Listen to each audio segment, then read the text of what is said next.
Hi students, how are you all? Today we are back again to see the second lesson of geography. So, to understand India fully, we should understand first the geography of India. One by one, we are trying to understand different systems of India. Somewhere we are talking about election, that is a political system. Somewhere we are talking about historical content, okay? And here we are talking about geographical content of India. What is the topography and what is geographical condition of India, that we will see in this lesson, okay? So let's begin. It is second lesson of geography, physical features of India. In this lesson, we will divide this lesson into two parts. In first part, we will deal with some theory about geography, okay? And in second part, we will see features of India. Means for our convenience or to understand the topography of India, we have divided it into some parts. 6 parts they are, okay? So here you can see the northern part, it is a completely covered by Himalaya. That way it is Himalayan range. Then if you come down, you can see here it is a northern plains, okay? Punjab, Punjab, then Haryana, etc. Then if you go to left in yellow color, it is a Indian desert, Rajasthan and Kutch. Then it is a Deccan plateau, Maharashtra, Madhya Pradesh, etc. Then here you can see Eastern Ghats and Western Ghats. Okay, so we are going to discuss about it in details. What are the characteristics of this specific territory? Which crops are taken there? Okay, and what is the speciality of that specific area that we are going to study in this lesson? Okay, yes. So let's begin. So here you can see the map of India. Geographically, India can be divided into 5 major divisions. The peninsular plateau region. What do you mean by peninsula? Peninsula means an area which is covered by water from 3 sides. Okay, so here you can see this area of India, southern part, this area.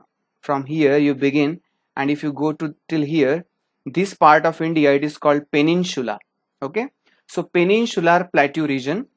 Then second, the northern mountain region. As I told you, it is a Himalayas. Okay, why it is called Himalayas? Because in Himalayas also there are different ranges. So Himalaya is not a single mountain. Okay, it is a range. There are big ranges. That's why we call it Himalayas. Then third, the North Indian Plain region, Northern Plains. Okay, then the coastal plain region, coastal plain, this area here. Okay, then the Indian islands, Andaman and Nicobar and Lakshadweep here. This white shaded area you can see, we are talking about this. Okay, and finally Indian deserts. Okay, chalo fine. So in this way, this division, geographical division, we are going to study. India is a vast country with varied landforms, isn't it? Our country has practically all major physical features of earth, that is mountains, then you can see plains, deserts, plateaus and islands. So all physical features which can be found in the world, we can find it in India itself. In India, everything is there. Mountains are there, then plains are there, then islands are there, desert is also there. Means you can see there are some countries which can be found in one of this physical feature, isn't it? Some countries are there which are having only mountains. They are located in mountain. Some countries which are situated in only deserts, isn't it? But this is the speciality of India, okay, that we have all physical features almost which are found in the world. India is a large landmass formed during different geological periods which has influenced her relief. Besides geological formations, a number of processes such as weathering, erosion, and deposition have created and modified the relief its present form. There were many geological reasons behind it that India has formed today. We are going to discuss about it in details afterwards. In our tectonic theory, we will discuss how India was formed, how Himalaya now existing, because of which geological reasons it is existed. Okay, so we are going to in details we are going to discuss about that. Yes, causes of plate movement. What is a plate movement? See, there is a concept behind it that which is called tectonic theory. From here we are going to start. What it is? Plates at our planet's surface move because of the intense heat in the Earth's core that causes molten rock in the mantle layer to move. See what happens, as you know very well, in the core of the Earth, in the mantle, there is so much heat. This heat tries to come up, and when they try to come up, while coming up, whatever come across, they just break it, and in the form of volcano they just burst on the earth, isn't it? So while coming up they are breaking layers of the earth, and that's why the specific part of earth, it is divided from the main land, and that's why there is a separation. Okay, so definitely it takes thousands of years to happen this. Within fraction of time or within few years only it doesn't happen. It takes thousands and lakhs of years. Okay, so mantle layer to move, it moves in pattern called a convection cell that forms when warm material rises, cools, and eventually sink down. Just take example of volcano, then you will understand from this. See how volcano erupts. There are some convectional currents, means we can, for our understanding, will take an example of pipeline. Okay, so this heat tries to come up, then definitely instead of making new pipeline they will choose which is earlier formed, isn't it? Why to take more efforts? So it comes from that. That's why you can see there are many volcanoes in the world, but only few of them they are active, means from them many times lava and this heat comes up, okay, erupts. So when they come up it gets cooled, and when it gets cooled it turns into solid form, which we call rock. Okay, as the cooled material sinks down it is warmed and rises again. The movement of the plates results in the building up stresses within the plates and the continental rocks above, leading to folding, faulting, and volcanic activity. Okay, so what is folding and faulting? We'll discuss about it. But till here, I hope you might have understood what causes plate movement, why earthquake happens, okay, why there is a volcanic eruptions many times. The heat tries to come up, and while coming up, it moves the plates, it moves the surface of our land, and that's why because of this mountains are created. So you can see somewhere there are valleys. There can be question in your mind how these valleys are created, how these mountains are created. In front of our eyes nothing happened, but still they exist because earlier, as you know very well, earth was so much hot, and when this heat was coming up through the convectional currents, it created lot of changes. Definitely it took many years to happen that, but because of these convectional currents it is happening. Okay, and it is leading to the creation of the mountains, formation of valleys. When a big mountain they are getting separated from each other, then they are creating valley, and when two mountains are coming together, then they are creating folding mountains. Okay, now henceforward we are going to discuss about tectonic plate theory. Before going into details, first I would explain it what it is. See, definitely nobody went in history to see that, but if you see the geography of the world, then you have to believe this theory, okay, which is most valid and authentic theory, tectonic plate theory. According to this theory, large-scale motion of the Earth's lithosphere. This theory is based on continental drift, which explains the formation of various continents over millions of years. Based on the relative movement between two tectonic plates, there are three types of plate boundaries. We'll see it afterwards. First, I would explain you what is a tectonic plate theory. See, it is believed that earlier there was only one landmass which was called Pangaea, okay, and that Pangaea got separated from each other. Now two landmasses are created, isn't it? Northern landmass, it was called Laurasia, and southern landmass, it was called Gondwana land. Okay, so and in between there was Tethys Sea.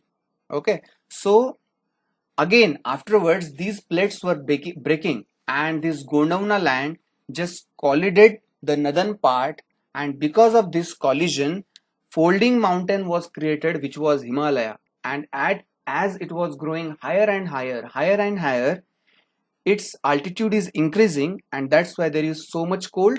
And as a result of that, you can see there is a lot of snow and ice on the Himalayas. Okay, so when these plates are moving, they move in three types of movement.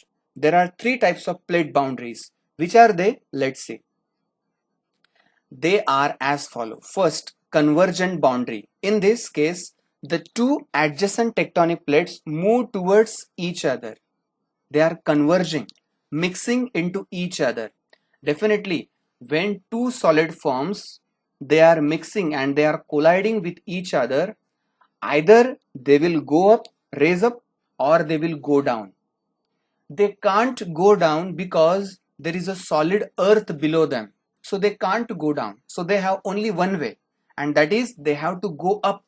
They will rise, and because of this convergent boundary, folding mountains and rising mountains are created. I'm going to show the picture of this afterwards. Then divergent boundary means, in this case, the two adjacent plates move away from each other. When they are moving away from each other, they are making valley. Okay, that's why you can see if there is a valley, there must be two mountains around it, isn't it? Because they got separated from each other. That is divergent boundary. And then third, transform boundary. In this case, the two adjacent plates move along their borders. Okay, so see here you will understand this. Divergent plate boundary. Divergent means they are getting separated from each other. You can see here they are moving. See these arrows, they are moving away from each other. Because of this volcanic activity, they are erupting and they are diverting. Okay, so this ridge is created, which we call valley. Okay, then transform plate boundary. They move along each other. Okay, one is going down and one is going up. Okay, so this is called transform plate boundary. It happens because of earthquakes. And convergent plate boundary. See, as I told you, this mountain is coming from right side and this mountain is coming from left side. When they are going to collide each other, one will go down, other will go up, or both of them will go up. There is also possibility for that. So this is called convergent plate boundary. They are mixing with each other. Yes. So here we'll discuss in details about our tectonic theory, what it is exactly. So there are some specific terms in this. So when you are listening this, please write down these terms so that you can keep in your mind. Yes. There are many hypotheses regarding the origin of Himalaya. However, there is almost a complete unanimity that the Himalaya mountains have come out of a great geosyncline called the Tethys Sea. Okay, keep this in mind, Tethys Sea. Okay, about 120 million years ago, there were only two big continents. Okay, in the world. In the north, it was Laurasia or Angara land. It is also called Angara land. Please underline this again. Write down. And in the southern hemisphere, it was Gondwana land. In between Laurasia and Gondwana, there was a long, narrow and shallow sea which was called Tethys Sea, as I told you, as I have explained you earlier. Okay, sediments were brought by the rivers from these landmasses and deposited in the bed of the sea. Okay, in the sea they are deposited through the rivers. These sediments were subjected to the powerful compression force from both the continents. Are you getting this? I mean, see, there are two land masses. On both these land masses, there are rivers. So these rivers, definitely, as you know very well, rivers drain into ocean. So on these land masses, there are rivers, and they are bringing sediments of the land mass, and as they are draining into the ocean, into this Tethys Sea, they are bringing sediments, and they are creating such a force which will join these two land masses afterwards. Okay, these sediments were subjected to the powerful compression force from both the continents. This compression squeezed and crushed the sediments of the Tethys, and series of folds were formed one behind the other, giving rise to the highest relief feature on the earth, the Himalayas. Okay, and in this way Himalaya was formed. The curved shape of the Himalayas, convex to the south, is attributed to the maximum push offered at the two ends of the Indian peninsula during its northward drift. There can be a question that if rivers are draining into the Tethys Sea and they are bringing sediments, then they can be connected only. How there can be a highest peak? They are not going to make peak just because of rivers. So how this peak got by Himalaya? It was collision when peninsular plateau. That's why it is said that Himalaya is the youngest mountain, because oh my god, sorry, peninsular plateau, okay, it is the oldest landmass, and when it was moving towards north, it collided with the Laurasia, okay, northern part, and when it collided, it just gives speed boost to the land, and it just rose up, and in this way Himalaya got this much height. And as some scientists say, still they are coming nearer to each other, and that's why Himalaya is still growing up. Okay, in the northwest it was done by the Aravallis, and in the northeast by the Assam ranges. Recent studies shows that India is moving northward. As I told you, India is moving northward at the rate of about 5 centimeter per year, and crashing into the rest of the Asia, buckling the Himalayas between Angara land and Gondwana land. This drift is providing instability to the Himalayan region, and because of this drift, it is very unstable landmass. It can move anytime. That's why many times it happens that there are big glaciers are moving down from Himalayas. Okay, you might have seen in the movies. Okay, so in this way, this is all about the tectonic theory.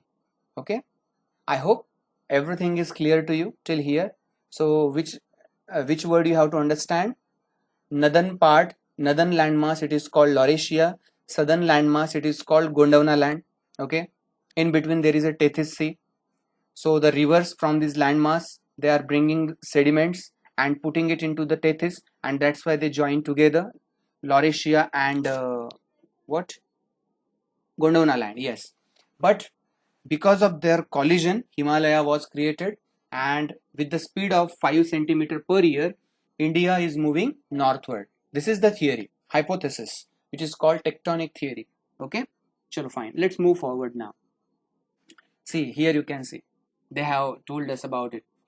A and B rivers from both land masses, Gondwana and Laurasia, they are bringing sediments, okay, and compression into rock. When this compression is there, plate movement means two forces are working in the formation of Himalayas. One is river and second is plate movement, and because of this plate movement, you can see here how fold mountain is being created, which is our Himalayas. Okay, yeah, the Himalayan mountains. Okay, so now henceforward we are going to discuss about our six types of geography, geographical conditions in our India. Okay, so before starting that, you can see a beautiful scenery of Himalaya here. Okay, so let's begin. So today we'll just take a look in Himalayas. Okay,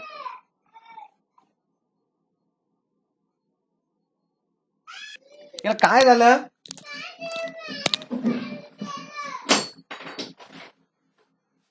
काय झालं? ये इकडं, कोणी पाठवलं?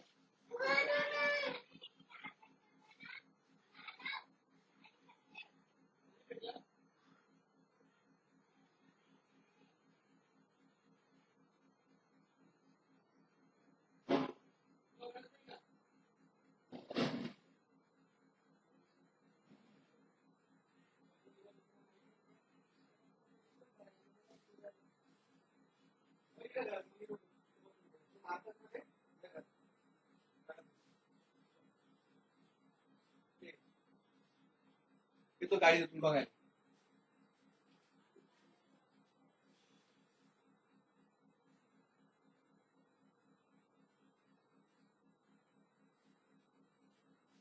तिकडे बस, इथं नको बस. चल तिकडे.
Okay, chalo, fine. I hope till here everything is clear to you.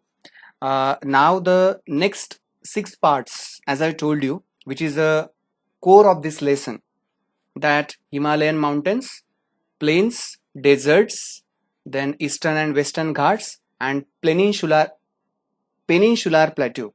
Okay, so these contents and these geographical features of India we are going to study in details in next lecture. Okay, chalo, till then, thank you so much. Have a nice day.